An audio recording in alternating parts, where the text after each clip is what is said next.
Yo, what's going on, guys? Welcome back to the channel. Y'all already know what time it is. It's playoff basketball.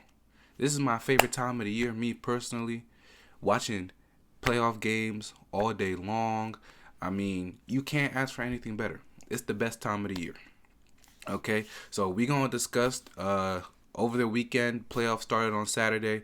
We're going to go through all the games on Saturday and Sunday. So before we get started, please don't forget to like, comment, and subscribe. Any and all help would be greatly appreciated. So I thank y'all. We're going to get started with the Orlando Magic. I have the games pulled up right here on my little tablet. We're going to start with Orlando and Cleveland, which was the first game of the playoffs on Saturday afternoon. Cleveland 4, Orlando 5 is the 4-5 matchup in the East. Cleveland wins 97-83. Quick pointers to hit. If you watched the game and you even watched Orlando Magic all season long, Orlando Magic are a horrible, grotesque, disgusting offensive team. They are not a good offensive team at all. If you're wondering, oh, how did they get the 5th seed in the East? It's because they were a top 5 defense all year long. For a young team to be this good defensively, you don't really see that often. That's why you have to give them credit to make it this far. But they're a really, really bad offensive team. I mean, look at these numbers. 28 of 86 from the field. That's 32.6% from the field. 8 of 37 from 3. That is 21.6%. Even at the free throw line, 19 of 30, 63%. Like, these guys couldn't hit any shots from the outside. All year, they've struggled offensively. They don't have any knockdown shooters. They have guys that can shoot threes, that can make threes, but they don't have any consistent shooting. They don't have a Duncan Robinson. They don't have a Klay Thompson. They don't have a Buddy Hield or Dante DiVincenzo, who's been really good for the Knicks shooting this season. They don't have any of that. So it's really hard to consistently, because look, Paolo Banchero is their best player, right? He wants to get into the paint. He wants to shoot a bunch of mid-range shots. He's probably going to get double-teamed more and more, but if he's getting double-teamed and he sprays it out to guys who can't shoot the three, it hurts him, it hurts the offense, it hurts the team. And that's basically what's going to be happening throughout this series unless Orlando Magic can somehow hit their three-point shots. I mean, the score was 83-97. That's a 2004 score, okay? If you go back to 2004, that's what the NBA scores are going to look like. Not in today's day and age. You have to be able to score like 100, 110. For them to not be able to score like that, it's very bad. It's not like the Cleveland Cavaliers. I mean, they scored 97. They weren't that great either. They were 8 of 30 from 3. That is 26%. But look, when you get 30 points from Donovan Mitchell, efficient, 11 for 21. Jarrett Allen, 16 and 18. Evan Mobley, 16 of 11. 14 points for Darius Garland. Like, they were all efficient. They were able to win the game. Of course, their offense wasn't great either. They went through a stretch in the third quarter where their offense was they just missed a bunch of shots. They had started the game 5 of 5 from 3, and then from the rest, they went, 5 for 25 from 3 for the rest of the game. So they were missing a bunch of shots. The Orlando defense, again, is really good. They play very tough. The onus is on Cleveland. Not Cleveland, Orlando. Again, they're a young team. You don't really expect them to win. I highly doubt most people expect them to win, but if they want to do something, they're going to need to be better offensively, and that's going to be tough in the playoffs. Next game we're going to talk about is yesterday's game between Miami and Boston. As expected, Boston ran away, dominated the game. They ended up winning by 20, 94-114. This is going to be an impossible challenge to beat this version of the Boston Celtics without Jimmy Butler and without Terry Rozier. Terry Rozier still has a neck injury. Don't expect him to play. Their next game is on Wednesday. I don't expect him to play on Wednesday. Jimmy's not going to play for the rest of this series, probably for the rest of the playoffs, because I don't see them advancing. So, hey, it's gonna be on Tyler Hero, Bam Adebayo, and Jaime Jaquez, the rookie, to try to score, try to get to the basket, shoot threes, be efficient, run the offense, all that. It's gonna be on those three guys. Bam had a good game. He had 24 and 6. I think teams are okay with letting Bam sort of score 24, 25 points because Bam at his best is when he's getting open shots for everybody. He's getting open shots for Jimmy at the basket, for Tyler coming off screens, Duncan Robinson, Terry Rozier. Like when he's screening, running DHOs, passing the ball from the top of the key or in the low post, the Miami Heat offense, I think that's when they're at their best. It's gonna be hard for them to do that. Teams are gonna make Tyler Hero uncomfortable, Jaime Jaquez uncomfortable, Duncan Robinson, all their shooters. They're gonna play physical with them, try to get them off their spots, try to run them off the 3-point line. So it's gonna be tough. Cause Tyler Hero 4 for 13 didn't play good at all. Only had 11 points. Again, it's going to be hard for him personally in this series to play well just because you're going up against two of the best defensive guards in the league and Derek White and Drew Holiday. I mean, to have those two guys as your point guard and shooting guard, I mean, it's just unfair. They're both of those guys are great defensively. It's going to be really hard for Tyler Hero to score. I think to start the game, you probably want to run more offense through Jaime. Jaime Jaquez was really good. He was not afraid of the moment. He's a rookie, an older rookie, of course, but a rookie nonetheless. 16 points or 8 of 16 shooting, 4 rebounds, 4 assists, a steal. He looked pretty impressive in this game, filling in for Jimmy Butler in the starting lineup. They definitely, to start the game, should run a little bit more offense through him because he's their mismatch guy. He's the guy that he's gonna try to go at anybody who's smaller than him. He's gonna be posting up in the low post, the mid post. He's the only guy who can consistently get rim pressure on the team, really. So I would run all offense through him and Bam to start. Again, it's going to be hard for Tyler Hero against those two guys because those two guys, again, Tyler Hero is going to be flying off screens, off Bam screens, off Kevin Love screens, and those two guys are really good at getting around screens. Like, they're not going to get screened well. They're going to try to navigate. They're very good at navigating screens. I have to give them props, have to give them credit for that. When one of them is on the bench or two of them is on the bench and Tyler Hero has like paint pressure on him, I think that's more of a time to get Tyler Hero going because Payton Pritchard can't really guard him. I think that's the time where Tyler Hero can hit more, get to more his pull-up game. He's quick. He can get to the basket and all that. Obviously, if he's playing with Kevin Love off the bench, Kevin Love, Kevin Love only played 13 minutes. The game changed because Boston started off 14-0. Miami didn't score. If the score was 14-0. Kevin Love comes into the game, and the game automatically changes because of his ability to space the floor. They don't really have a guy like Kevin Love. Bam obviously has started to shoot threes, is comfortable taking them. He took 2 today. He missed both of them, unfortunately, but Kevin Love is a threat from the 3-point line, so you have to guard him. You can't leave him open. They need to use him more. Like, I know, listen, Kevin Love is 35, 16th season in the league, but he's been amazing for them this entire season. They need to play him more. 13 minutes is not enough minutes, especially in lineups with Porzingis and Al Horford. Like, use Kevin Love more. Play him with Bam even, instead of just one or the other. You can play them together. Okay.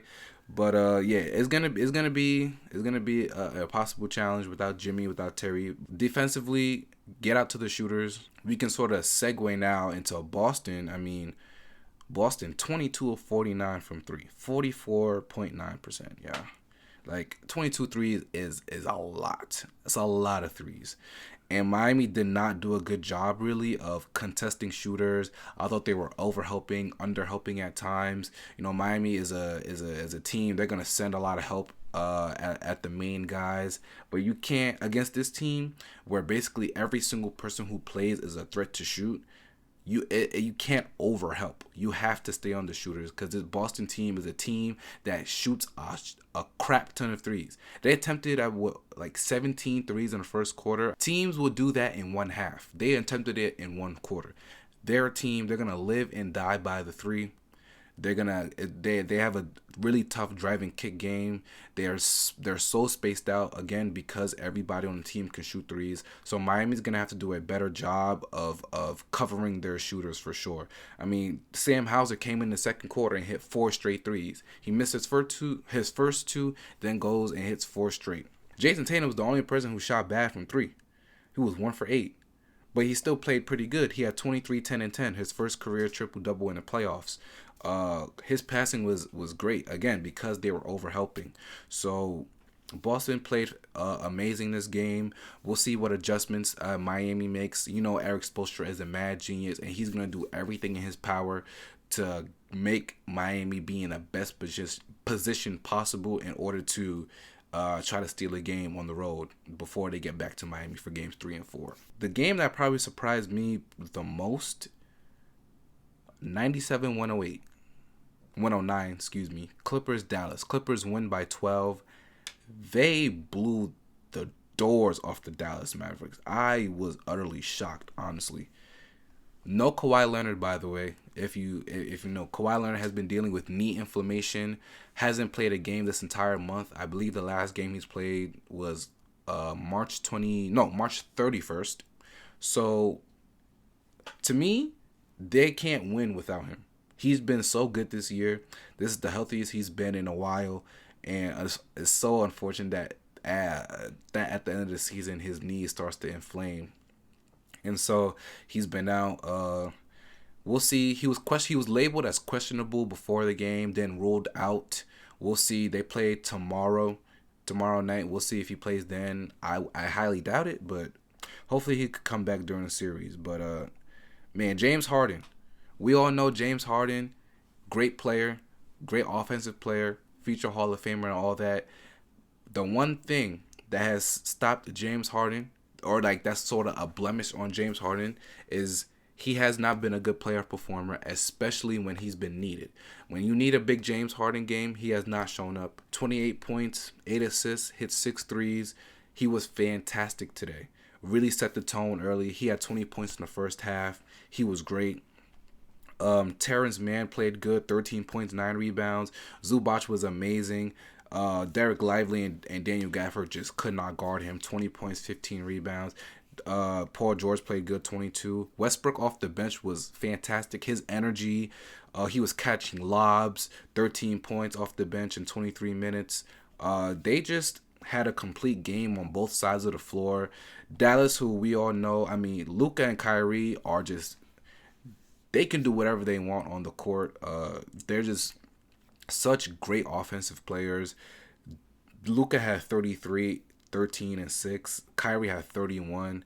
But, like, nobody else really did anything. You had P.J. Washington with 11, but Derrick Jones Jr., nothing, 0. Daniel Gafford, 3 points. Derek Lively, 3 points. Max Kleber, 3 points. Like, Tim Hardaway Jr., 6 points. They only shot 38% from the field. 31 of 80. It's not good. 10 of 33 from 3. They're not a high turnover team. They usually aren't. Even with Luka and Kyrie having the ball as much as they do, they don't turn the ball over that much. Only 8 turnovers today, but man, their defense, the Clippers' defense was really good. Limited them. Kyrie was efficient. He was 10 of 18. Luka was 11 for 26. Not as efficient as he usually is, which is crazy because he shoots a lot. For him to be efficient and have the volume of shots that he has, it's crazy to me. He's such a good player. But yeah, they're gonna need to, one, play better defensively, and 2, their other role players gonna need to step up. Daniel Gafford is gonna need to step up. P.J. Washington, Tim Hardaway Jr. off the bench. Those guys need to step up for them if they want a chance. Cause like again, Kawhi Leonard isn't playing. Kawhi Leonard is not playing. For them to have a dominant game like this without Kawhi Leonard, I mean, Dallas needs to get it together. Like, this is the opportunity. You never wish for injuries on nobody. But if Kawhi's injured, you have to take advantage. and this was their time to take advantage. They missed out on opportunity. They play again tomorrow. We'll see if they could steal one game on the road here. Another blowout. I told you there were 3 blowouts yesterday. Indiana, Milwaukee. Yeah, this was a beatdown. This was a beatdown, y'all. This was a beatdown. Milwaukee wins 109-94. Damian Lillard, Damian Lillard, 35 points, all in the first half. He didn't score a single point in the second half because he didn't need to. He almost outscored the Indiana Pacers team by himself. He had 35, they had 42 as a team. I mean, he was incredible. He was absolutely incredible. Middleton chips in with 23. Bobby Portis chips in with 15 and 11. Brook Lopez has 11. I mean, Patrick Beverly, 5.7 rebounds, 8 assists. He didn't score a lot, but he was doing a lot of other things. So you got to shout him out. But man, dominant performance from the Milwaukee Bucks. Indiana side, I mean, you had Pascal Siakam, 36 and 13. He played amazing, but he's probably the only person on the team who played amazing. Indiana's youth really showed, man. Tyrese Halliburton, this is his first playoff series. 4 of 7, only 9 points, 7 rebounds, 8 assists. You just need. Oh man, I'm black.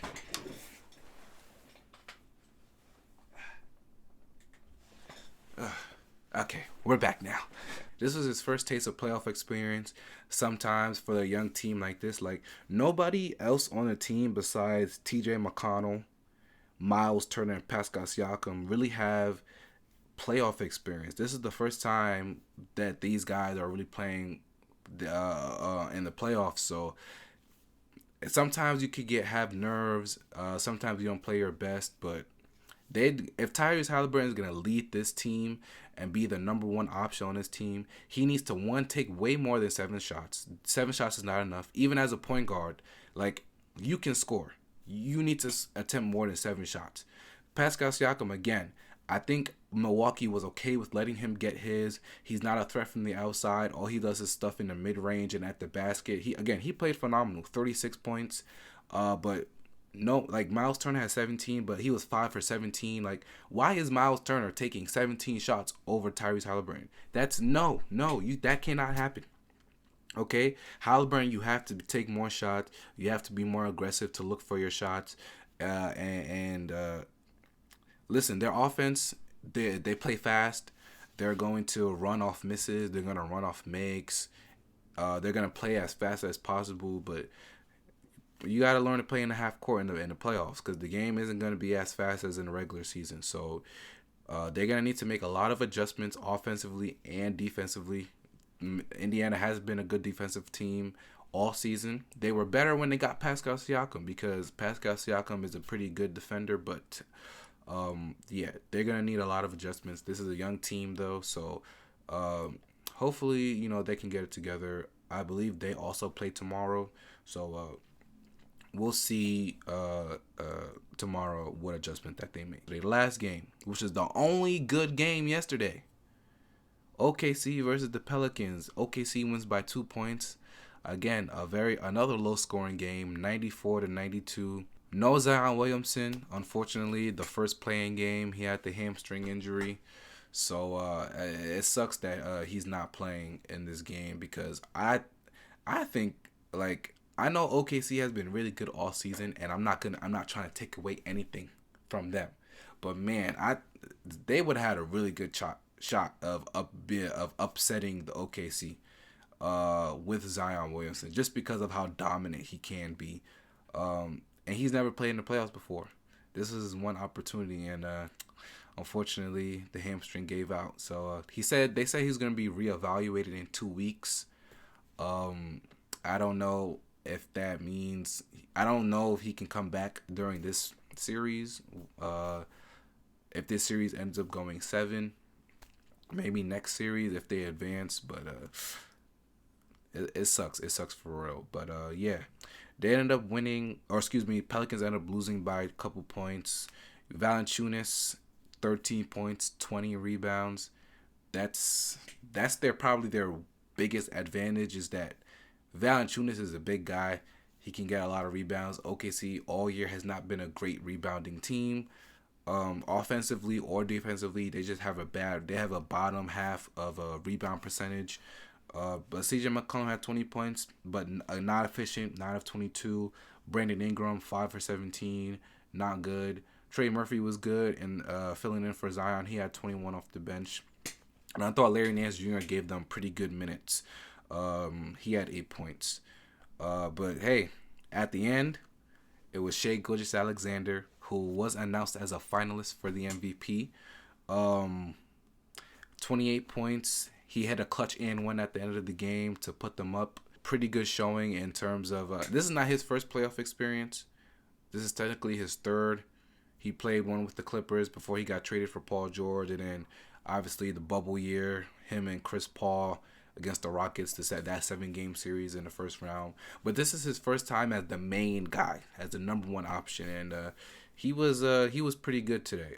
He was getting to the basket, got to the foul line 7 times. When they needed a basket, because they offensively, again, the score was 92-94. They didn't play their best. No, Pelicans didn't play their best, but when they needed a basket, he was able to get a basket. You have Chet Holmgren with 15 and 11, 5 blocks. I thought he was really good. Jalen Williams, again, one of the best pull-up shooters in the league in the mid-range, 19 points. He played pretty well. Their bench probably might be their biggest, what if, maybe their biggest weakness. Isaiah Joe, Kenrich Williams, Gordon Hayward only played 9 points. I bet you didn't even know Gordon Hayward was on the team. Yes, he is. They traded for him during the trade deadline this past February, but he hasn't done nothing. I thought it was a good trade. I thought he would help because he's one of the few people on the team with playoff experience. But he hasn't been good. He only played 9 minutes. Again, Cason Wallace, Aaron Williams, the other Jalen Williams. Those guys are good players. I'm actually surprised that he basically played. Hold on, how many players is this? 1, 2, 3, 4, 5, 6, 7, 8, 9, 10, 11. 11 players played. You don't see that. Even in the playoffs, as early as this. You don't see 11 guy rotations. And I don't think all these guys will play if OKC ends up advancing far. But he played a lot of guys. OKC's bench is a little iffy, but their starting lineup is so good, and Shai Gilgeous-Alexander is so good that their offense is good, their defense is good. I think that they are still poised to win this series, especially without Zion Williamson. So this was a good win for them, a taste of playoff experience. Both teams, I expect them to play better next game. So we'll see. I know I had said that the Dallas game was the most surprising. This was probably the most surprising. Phoenix, Minnesota, the 3-6 matchup. Minnesota wins by 25. 95-120. Why did they win? It's very simple. Anthony Edwards had 33 points, 9 rebounds, and 6 assists. That's the game. To me, when I was watching, that was the game. Anthony Edwards had 18 points in the third quarter by himself. He was cooking them. Durant was on him, cooked Durant. Devin Booker was on him, cooked Booker. I mean, this guy is absolutely amazing. This is his 3rd or 4th year in the league. This guy is an absolute superstar. This is the reason, he himself has changed the direction of this Minnesota organization, man.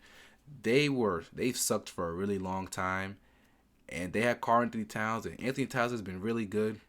He's probably underachieved a little bit because they haven't been to the playoffs as many times as long as he's been there. Karl-Anthony Towns is a veteran now. He's been here for almost 10 years.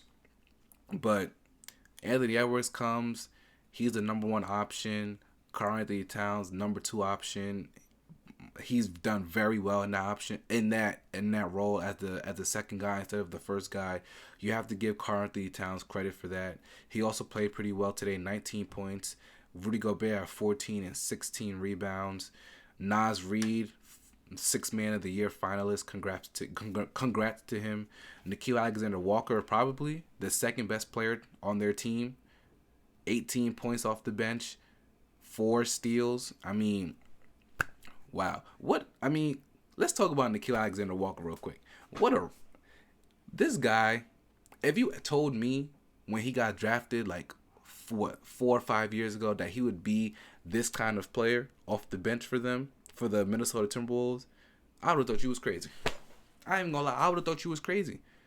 Like, he can defend, he can shoot, he's gritty, he's tough. He fits their defense so well. Look, Minnesota's the number 1 defense all year. He fits their defensive principles and identities so well. He's so good at navigating screens. He was fantastic. He was excellent. Man, they're very tough. They're very, very tough. To do that to a Phoenix team. And look, Phoenix has been a little inconsistent all season. But when you have Kevin Durant, Devin Booker, and Bradley Beal, I bet people would lean a little bit towards those guys, because those guys have shown multiple times that they're great players, and especially in the playoffs. But what a fantastic game for them. For Phoenix's side, I mean, Kevin Durant was amazing. Like, I know they lost by 25, but Kevin Durant was absolutely amazing. 31 points, 11 of 17 from the field. He could not miss. He hit like 4 straight shots in the first quarter. It didn't matter who was guarding him. He was amazing. Bradley Beal was 6 for 10. He played good. I would say 15 points. Devin Booker, though, 5 of 16 from the field, 18 points. Not good enough. He's usually a way more efficient player, so I'm not going to be too hard on him, but obviously he has to play better. I thought Royce O'Neal, 14 points. I thought he hit 4 threes. I thought he was very good off the bench for them. But yeah, Phoenix's depth has always been an issue. It has been the issue for them. You essentially can only go like 7 deep. And that's your main rotation. You have the starting lineup, and then you have Royce O'Neal and Eric Gordon off the bench, and that's basically it. You know what I'm saying? So their depth has been an issue all season, and it came up today. Obviously, besides Royce O'Neal, one thing that I noticed watching the game was there were times, and like Phoenix, you would assume that with Booker, Beal, and Durant that they would be this amazing offensive team, and it's not that they're bad, but it's sometimes they go through stretches during games where the offensive process just isn't right. Like, there was this play where Kevin Durant is posting up, Grayson Allen throws him the ball, and obviously the man guarding Grayson Allen is literally, like, he's there to help, obviously, because you want to double Kevin Durant. You don't want to leave Kevin Durant on an island by himself for him to work, right? But instead of like cutting, moving around, like, Grayson Allen is literally standing there like this, not moving at all. And it's like, what are you doing? Like, you're not helping Kevin Durant just by standing there. Like, he passes the ball to Kevin Durant, stands there, Durant passes it back to him, then he passes it back to Durant, then Durant passes it back to him because Durant's about to get double teamed, and then he shoots the ball and he misses. Like, what are you doing? Like, you have to move. Like, there has to be a little more fluidity to their offensive process. Sometimes guys just stand there, and it's like, bro, you guys can be a really good offense. You guys have shown stretches to be a really good offense. Just move the ball a little more. A lot of ISO ball, a lot of standing around, waiting. Like, listen, Kevin Durant is, we all know how good Kevin Durant is. We know he could score 30 in his sleep against anybody, but you need to help him by cutting, make his job easier, getting him better shots. And I thought that they didn't do that enough during the game. So that's one adjustment that they need to do. And again, well, not again, but plus defensively, they just have to be better. They got to be a little more physical. They got to not turn the ball over. How many? They had 15 turnovers. Durant had 5 of them. Can't do that against this team. So that's the biggest adjustment that they need to make. They just better offensive process and just be better on the defensive end. The next game, the Knicks versus the Sixers. You have the Sixers losing by 7, so New York is up 1-0. They end up winning by 7. Jalen Brunson had 22 points, but I did think they did an excellent job guarding him. He was 8 for 26 from the field. That is not efficient at all. 1 of 6 from 3, but hey, he made a couple shots when they needed it. He still had 22, 7 and 7. 5 turnovers though. Again, the 76ers did a good job. They're not a bad defensive team. I think they were 11th in defensive rating this season. I thought they did a good job on him. The person who played well, oh my God, I'm black again. I'm back. Okay. The people I want to shout out for the Knicks: Miles McBride, Deuce McBride, 7 of 12, 5 of 7 from 3, 21 points. He was amazing, like amazing all night. And Josh Hart, 22 points, 13 rebounds. He hit 2 clutch threes at the end to put the game away. Josh Hart isn't known as the best 3-point shooter, but hey, if you need a clutch 3, Josh Hart has made some for this team. He was amazing tonight. So Jalen Brunson didn't play well, but he got a lot of help from McBride, and OG had 11. Bogdanovich had 13. So even Mitchell Robinson came off the bench, played 30 minutes. I thought he was fantastic. 8 points, 12 rebounds, 4 blocks. I thought his defense was amazing, really amazing. I'm happy to see him back from the ankle injury that he suffered earlier in the season. Scary moment as we transition to the Sixers. Embiid had this crazy play. He threw it self-oop, threw it off the glass, grabbed it, dunked it in one arm, but ended up messing up his knee. So he left. It was like towards the end of the second quarter, but he came back at halftime, finished the game, played 36 minutes. Ended up with 29 points. He started the game off very well. Like the first quarter, he looked dominant. Like he looked like no one could guard him. Like how he was earlier in the season. Maxey, fantastic. Led them in scoring. Had 33 points. His speed is just unguardable, man. He had Hartenstein on him, switched onto him a couple times, and he just blew right past him. He's been great. Kyle Lowry played fantastic, 18 points. Gave them, like, Kyle Lowry is so annoying to play against because he tries to draw fouls. He throws his body everywhere. He strips a lot. Like, he's one of the best at stripping the ball. Like, he's not big. Like, he's not gonna block you, but he does a really good job of stripping you, causing turnovers. He did that pretty well tonight. He had a very good game. Kelly Oubre, only 10 points, 5 steals. I thought he was pretty good defensively, though. But Tobias Harris, he's been bad all season. This is last year here. He's going to be a free agent at the end of the season. He just has not been good. Only 7 points.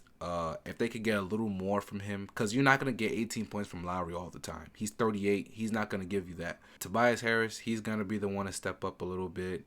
Buddy Hield, in his first playoff experience, 0 for 2. Like, you need more from that.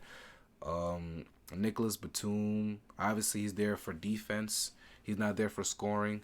It's crazy how against Miami, he wants to score 20 points.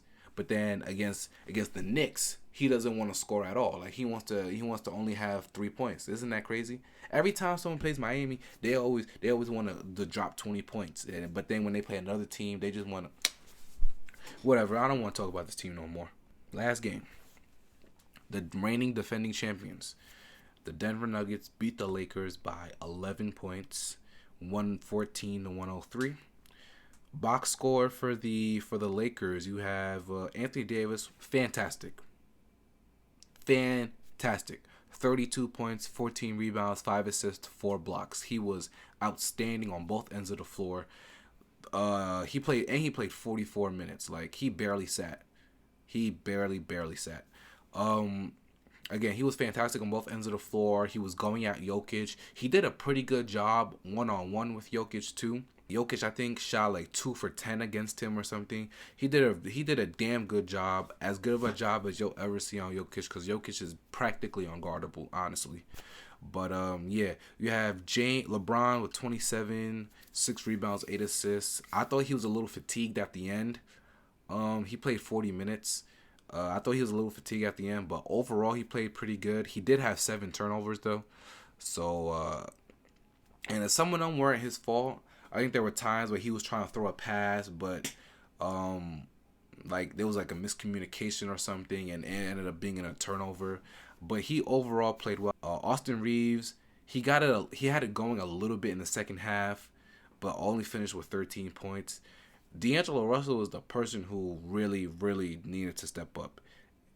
He was 6 for 20, 1 for 9 from three, only 13 points. They're gonna need more from him if they even want a chance to win. Rui Hachimura also 2 for 4. Like, he didn't play good at all. He played 31 minutes. Like, he just, like, he wasn't effective. I didn't see him out there, and it's not like he's like a great defender or anything, but like, you need to do a little bit more if you're gonna play 31 minutes and not have much impact on the game at all. We're gonna get into some stuff that I saw that I feel like the Lakers need to change, because I thought defensively, like, the Lakers played a really good first half. The second half was more of an issue, especially in the third quarter, because they were up by 12. They were up by 12. Denver comes storming back. They tied it. LeBron hits a three at the end of the third quarter to put them up by 3 at halftime. And then after that, in the second half, Denver just started boat racing them. Nikola Jokic, 32 points, 12 rebounds, 7 assists. A regular day for him. Aaron Gordon had 12, 11, and 7. He played good. Michael Porter Jr. had 19. It's great. Jamal Murray was 9 for 24. Not his most efficient game. Still ended up with 22 points and 10 assists. Not much from their bench, really. They just, it's really annoying, because this is like the best starting lineup in the entire league.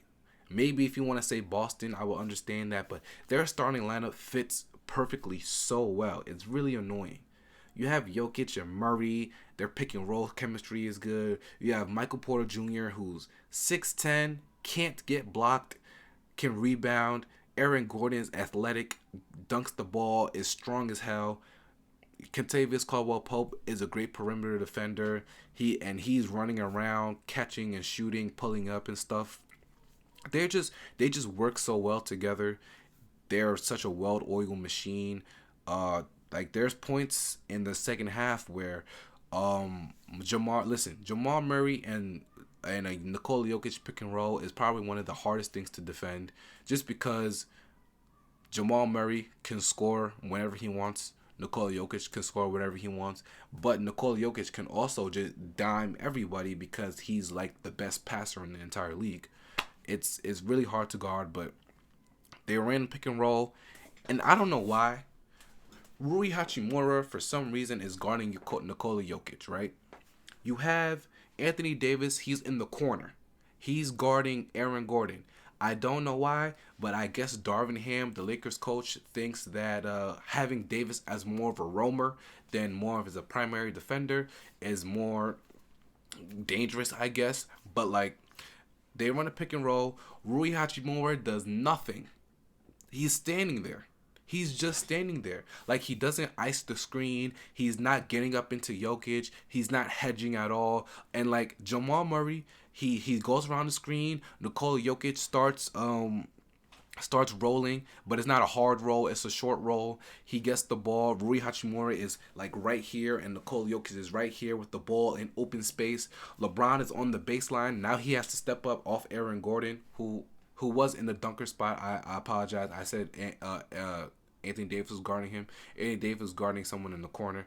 But Aaron Gordon is in the dunker spot. All he does is cut to the basket, and Nikola Jokic throws him a lob, and it's a dunk. Like, that's the kind of stuff that the Lakers let happen a little too often. Just like the little mistakes of not being aggressive defensively. Like Rui Hachimura is not stopping Nikola Jokic, but if you're gonna be on Nikola Jokic, you have to front. You have to try to do as best of a job as you can to not let him even get to the ball. And I don't think he did that at all. I don't know why Darvin Ham keeps putting, like, I understand why, but like if Denver's playing Miami, Bam Adebayo is guarding Nikola Jokic. Not like they're not putting anybody else on Nikola Jokic. Bam is guarding him. Anthony Davis needs to be guarding him because he needs, like, Anthony Davis is really the only person on the team who has a chance to guard him. So there were just too many defensive mistakes. And then they went through a period in the third quarter, the Lakers did, that they just couldn't score. They were pretty sloppy. And then once Denver gets rolling offensively, they're just so hard to stop. We'll see what adjustments the Lakers make. They do play tonight. Will Anthony Davis be on Jokic more? Can D'Angelo Russell and Rui Hachimura and Austin Reeves bounce back? Can they get anything from their bench? Taurean Prince, Jackson Hayes, and whatnot. Anthony Davis can't play 48 minutes. LeBron can't play 48 minutes. Can somebody else step up consistently? But we'll see what they can do. But for now, we got through all 8 games. Thank you guys for watching. I'll have more videos out for you as we get to game 3s, game 2s, 3s, and 4s. So be on the lookout for that. Again, like, comment, subscribe. Turn on post notification bells so you know exactly when I upload a video. And until next time, peace.